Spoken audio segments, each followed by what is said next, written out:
বাংলাদেশের ফুটপাত, অদেখা বিপদ, বাস্তব চ্যালেঞ্জ।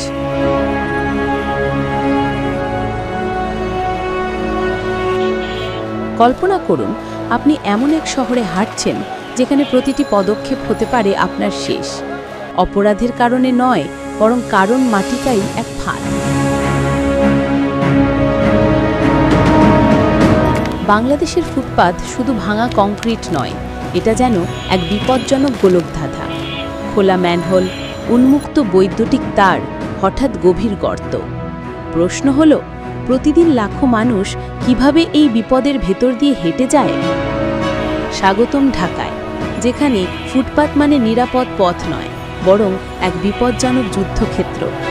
একদিকে অবৈধ দোকান, অন্যদিকে গর্ত আর ভাঙা ইটের স্তূপ। প্রতিদিন কোটি মানুষ এই অনিরাপদ পথে হেঁটে কাজ, স্কুল, বাজারে যাচ্ছে। তারা বাঁচে কিভাবে?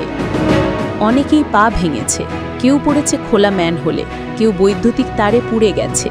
এই ফুটপাত শুধু শারীরিক নয়, মানসিক চাপও তৈরি করে। সময়ের অপচয়, চিকিৎসা খরচ আর প্রতিদিনের ভয়, সব মিলিয়ে এটি এক সামাজিক সংকট। কেন এই অবস্থা? দ্রুত নগরায়ন, অপরিকল্পিত উন্নয়ন আর আইনের দুর্বল প্রয়োগ সব মিলিয়ে এই সংকটের মূল কারণ।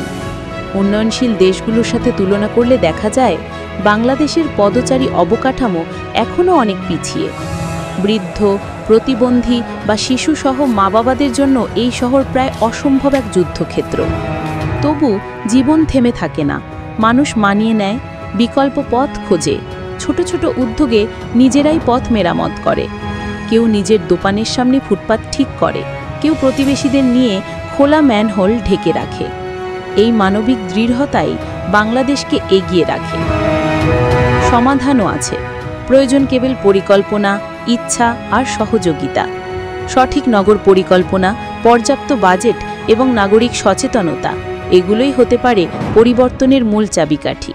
কারণ নিরাপদ ফুটপাত মানে শুধু নিরাপদ হাঁটা নয়, এটা নাগরিক মর্যাদা আর জীবনের অধিকারও।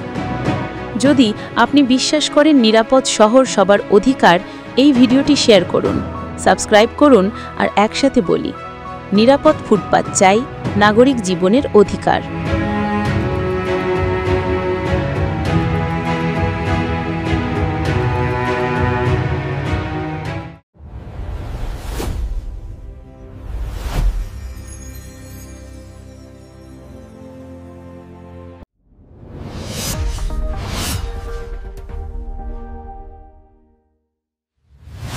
Channel CB